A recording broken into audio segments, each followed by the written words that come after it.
Hello friends, welcome back. मेरा नाम है यू और आप देख रहे हो you explanation dot O. Hope करता हूँ सब लोग बढ़िया होंगे और अच्छा कर रहे होंगे। तो दोस्तों फाइनली हमारे 10,000 सब्सक्राइबर्स कंप्लीट हो चुके हैं, जिसके लिए आप लोगों का बहुत ही बहुत धन्यवाद। इसीलिए मैं ज्यादा बकवास नहीं करूंगा, आप लोग स्टोरी देखो। आर्थर सिल्विया से बात ही कर रहा होता है कि तभी पीछे से आर्थर को कोई बुलाता है। आर्थर पीछे घूम कर देखता है तो वो पाता है कि वो एल्डर होता है। आर्थर बोलता है, फिर से तुम्हारे पास कॉमन सेंस नहीं है, गेट खटखटा कर आया करो। अगर जो गेट खटखटा कर नहीं आ पा रहे हो तो कम से कम गेट से तो आया करो। कहीं पर भी अचानक से भूतों के जैसे प्रकट हो जाते हो। अगर जो इसी तरीके से कभी मुझे हार्ट अटैक आ गया तो एल्डर बोलता है कि बकवास बंद करो, मुझे तुमसे कुछ चाहिए इसलिए मैं यहाँ पर आया हूँ। एल्डर बोलता है कि लॉर्ड इंद्राथ ने बोला था कि इस जंग के अंदर मैं तुम्हारे फैसलों के ऊपर रिलाई करूं, और सुबह तुम्हारी स्पीच सुनकर मुझे इस बात पर भरोसा भी हो गया कि आखिरकार लॉर्ड इंद्राथ ये क्यों कह रहे थे। एल्डर बोलता है कि इस जंग के अंदर तुम्हारा कंट्रीब्यूशन केवल तुम्हारी तलवार तक सीमित नहीं रहना चाहिए। फ्रंट लाइन पर जब तक तुम्हारी बहुत ज्यादा जरूरत नहीं पड़ेगी तब तक तुम मेरे साथ काउंसिल में रहोगे। आर्थर बोलता है कि मुझे सीधे सीधे बताने दो, तुम एक 16 साल के लड़के को काउंसिल के अंदर बैठा कर लाइफ चेंजिंग डिसीजन लेने के लिए बोल रहे हो। एल्डर बोलता है कि मैं मानता हूँ कि तुम एक कमतर हो, कमतर मतलब लेसर, लेकिन तुम कोई नॉर्मल से टीनेजर नहीं हो। हमें तुम्हारी मीटिंग के अंदर जरूरत पड़ेगी, फिर भी मैं तुम्हारे टैलेंट को इस तरीके से काउंसिल के अंदर वेस्ट नहीं करूंगा। मेरे पास तुम्हारे लिए दूसरे भी प्लान है। आर्थर बोलता है कि बहुत ज्यादा फ्रस्ट्रेटिंग होगा ना ये जानने के बाद भी कि तुम इस वॉर के अंदर अकेले कितना ही ज्यादा कंट्रीब्यूशन कर सकते हो, लेकिन फिर भी तुम्हें अपने आप को रोकना पड़ रहा है। इस पे एल्डर बोलता है कि बचवा तुम मेरी चिंता ना करो, अपना टाइम आएगा। आर्थर एल्डर से बोलता है कि तुम अग्रोना में से किसी से हारे हो ना, जो सुनकर एल्डर बोलता है कि बचवा अकेला मैं ही नहीं, ऐसे बहुत ही ज्यादा लोग हैं। इस पे आर्थर बोलता है कि लेकिन मेरा उनसे इस जंग में अंदर हारने का कोई प्लान नहीं है, और अगर जो तुम्हें इसके अंदर मेरी मदद चाहिए तो तुम्हें मेरी हर एक एडवाइस को सुनना पड़ेगा, और हमेशा से ध्यान रखना कि हम ही वो कमतर लोग हैं जो तुम्हारी इस जंग को लड़ रहे हैं,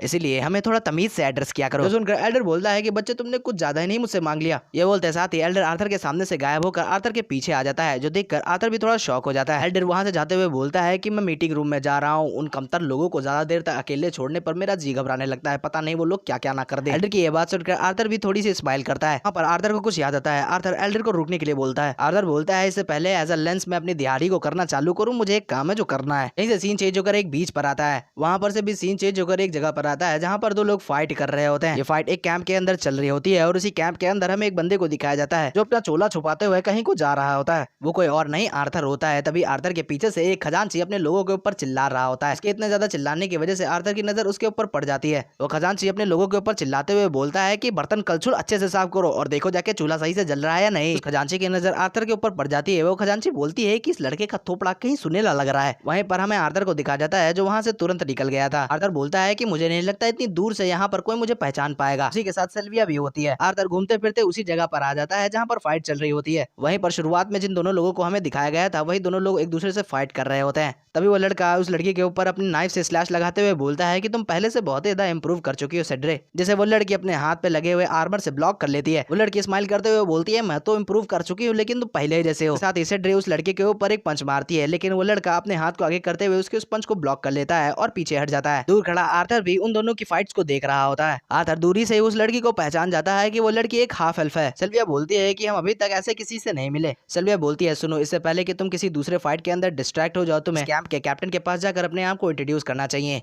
ये बोलते साथ ही आर्थर वहां पर एक कैंप के पास आ जाता है। उस कैंप के सामने एक गार्ड भी खड़ा हुआ होता है। वो गार्ड आर्थर को कैंप की तरफ बढ़ता देख आर्थर को रोक लेता है और उसे पूछता है कि आखिरकार कौन है वो। आर्थर बोलता है, क्या कैप्टन टेंट में है? जो सुनकर वो गार्ड बोलता है, तुम्हें इससे क्या, और तुम आखिरकार यहाँ पर क्या लेने के लिए आए हो? इससे पहले वो गार्ड और कुछ बोलता है, आर्थर अपने पास से एक ब्रोच निकालते हुए उस गार्ड को दिखाता है। उस ब्रोच को देखते साथ ही उस गार्ड की फट के 15 हो जाती है। वो गार्ड अपनी मुंडी को ऊपर उठाते हुए बोलता है कि मुझे माफ कर देना जनरल, लेकिन आर्थर उससे पहले उसे चुप करा देता है। आर्थर बोलता है कि चुप रहो, मुझे यहाँ पर कोई बखेड़ा नहीं चाहिए।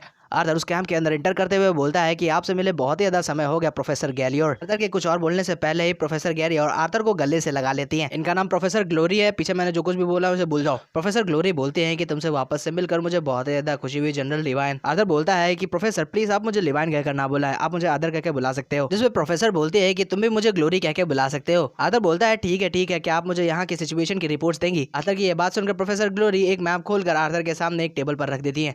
प्रोफेसर बोलते हैं कि हमारे इस बटालियन के अंदर 20 बहुत ही ज्यादा स्किल्ड कंज्यूरर हैं और 10 लॉन्ग रेंज ऑगमेंटर, इसके साथ ही साथ बहुत से मेज और नॉन मेज सोल्जर्स भी हैं। इसके साथ ही साथ कैप्टन आउडरी अपनी डिवीजन के साथ माइबर सिटी के लिए निकल चुके हैं और जल्दी हमसे मिल जाएंगे। आर्थर बोलता है कि सच बताओ तो मुझे नहीं लगता कि उनकी शिप्स यहाँ पर साउथ कोस्ट की इतनी दूर से आएंगी। प्रोफेसर बोलते हैं कि मैंने तुम्हारे प्लान के बारे में सुना है जो तुमने उन नलासन बास्टर्स के लिए प्रिपेयर किया है। तुम्हें क्या लगता है कि तुम्हारा प्लान उनके ऊपर वर्क करेगा? आर्थर बोलता है कि मैं अपनी पूरी कोशिश करूंगा कि मैं उन्हें धीमा कर दूं, और अगर जो किस्मत बनी रही तो एक दो शिप को भी मैं डुबा दूंगा। आर्थर ये बोल ही रहा होता है कि तभी प्रोफेसर वहाँ पर देसी लगाना चालू कर देती है। प्रोफेसर बोलती है, प्रोफेसर ठर्रे को चढ़ाते हुए बोलती है कि तो बहुत ही ज्यादा बुरी बात है कि हम तुम्हारे इस कारनामे को देखने के लिए वहाँ पर नहीं होंगे। अकेले अकेले देसी चढ़ाकर प्रोफेसर का मन नहीं भरता, इसलिए वो आर्थर को ऑफर करती है। आर्थर बोलता है कि मैं अभी छोटा हूँ। तो प्रोफेसर बोलते हैं, अगर तो तुम वॉर पे आने जितने बड़े हो चुके हो तो तुम पीने के लिए भी इतने बड़े हो चुके हो। यहीं पर हमें दिखाया जाता है कि आर्थर भी देसी पौवा चढ़ा रहा होता है। सिल्विया बोलती है कि वॉर के बीच में इस तरीके से पीना अच्छी बात नहीं है आर्थर। आर्थर बोलता है कि तुम चिंता मत करो, मैंने एक ही गुट पिया है। और वहीं पर हमें दिखाया जाता है कि आर्थर ने पूरा कैन खाली कर दिया होता है। चला एक गुट बोलकर पूरा कैन खाली कर गया।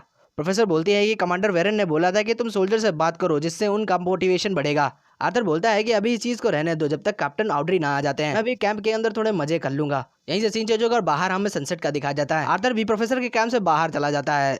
ये सुबह गया था ना, अब शाम को वापस क्यों आ रहा है। खैर बाहर निकलते साथ ही वो गार्ड वापस से आर्थर को ग्रीट करने लगता है, लेकिन आर्थर चुप्पी से दाकर सिल्विया को कंबल के अंदर लपेट कर वहां से निकल जाता है। आर्थर उस कैंप से बाहर निकल कर डायरेक्ट वहीं पर आ जाता है जहां पर फाइट चल रही थी। आर्थर वहां पर आकर उन्हीं लोगों से मिलता है जिन्हें स्टार्टिंग में हम लोगों ने देखा था, जो दो लोग एक दूसरे से फाइट कर रहे थे। आर्थर उन दोनों के पास आकर उन लोगों से पूछता है कि आखिरकार तुम दोनों में से कौन जीता, जिसपे वो लड़का बोलता है कि इस वाले मैच में तो ये सेड्री जीती है, लेकिन इतने सारे मैच में ये मुझसे पहली बार जीती है। वो लड़का अपने आप को और उस लड़की को इंट्रोड्यूस करते हुए बोलता है कि मेरा नाम जोना है और ये बेवकूफ सी लड़की जो मेरे बगल में दिख रही है इसका नाम सेड्री है। मैंने तुम्हें यहाँ पर पहली बार देखा है, क्या तुम कोई नए रिक्रूट हो। जिसपे आर्थर बोलता है कि हाँ तुम ऐसा कह सकते हो। जोना बोलता है, वेल जिस तरीके से सिचुएशन जा रही है मुझे लगता है कि आज रात यहाँ पर बहुत ही ज्यादा मजे आने वाला है। आर्थर वहीं पर बैठकर सभी के सभी लोगों के साथ फाइट देख रहा होता है और वो दोनों लोग एक दूसरे से बात कर रहे होते हैं और एक दूसरे की टांग खींच रहे होते हैं। सिल्विया उसे देखते हुए बोलती है कि अब की बार के रिक्रूट्स बहुत ही ज्यादा एक दूसरे के क्लोज हैं। जिसपे आर्थर बोलता है, लेकिन ये दोनों देखने में तो कुछ ज्यादा ही क्लोज लग रहे हैं। आर्थर उन दोनों मचलते आशिकों को देख ही रहा होता है कि तभी आर्थर के पास एक बंदा आते हुए बोलता है कि अबे ये देहाती कुज्जे, अपने बड़े से चूतर को उठाओ, मुझसे फाइट करो।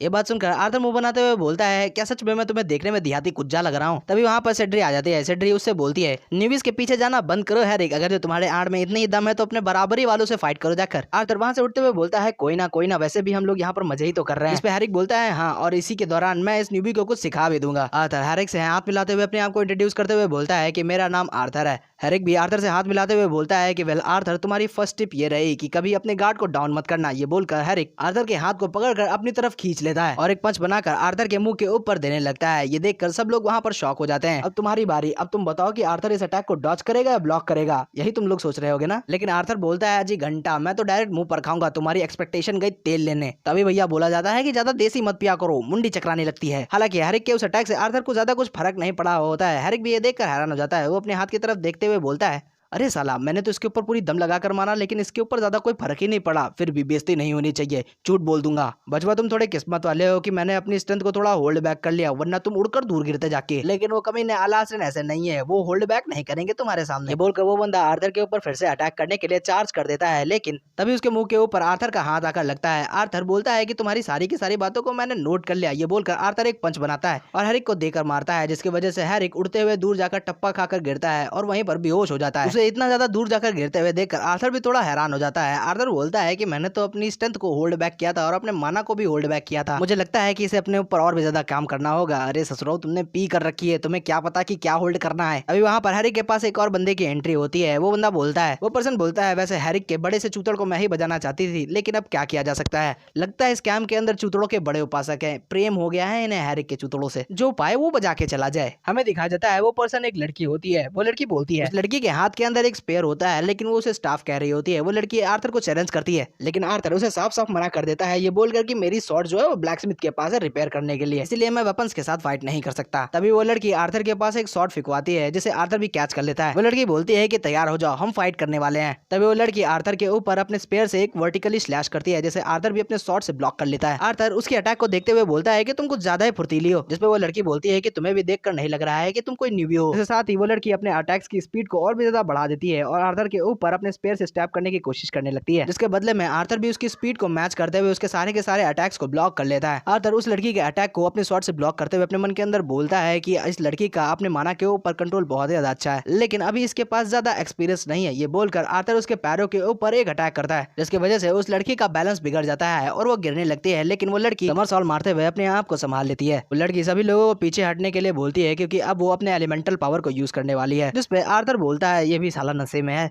आर्थर बोलता है, चलो भी यार ये एक फ्रेंडली डुअर है, ना कि कोई डेथ मैच, इसके अंदर इतना ज्यादा सीरियस होने की क्या जरूरत है। जिसपे वो लड़की बोलती है, नहीं हम लोग यहाँ पर जंग के लिए वार्म अप कर रहे हैं, इसलिए यहाँ पर ये सही गलत की बात करना नॉनसेंस है।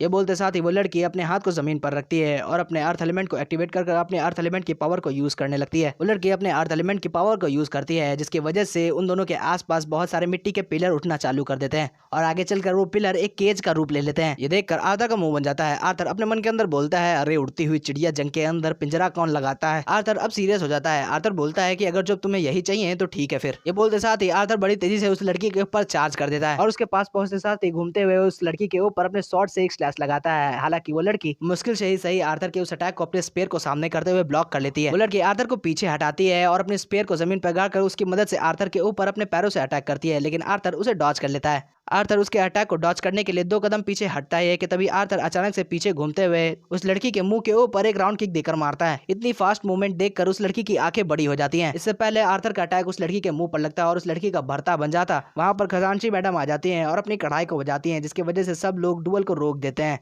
आर्थर भी उस डुअल को रोक देता है। खजांची मैडम अपनी कढ़ाई को बजाते हुए सभी लोगों को बोलती हैं कि अपने डिनर को लेकर जाओ वरना ठंडा हो जाएगा। एपिसोड यहीं पर खत्म।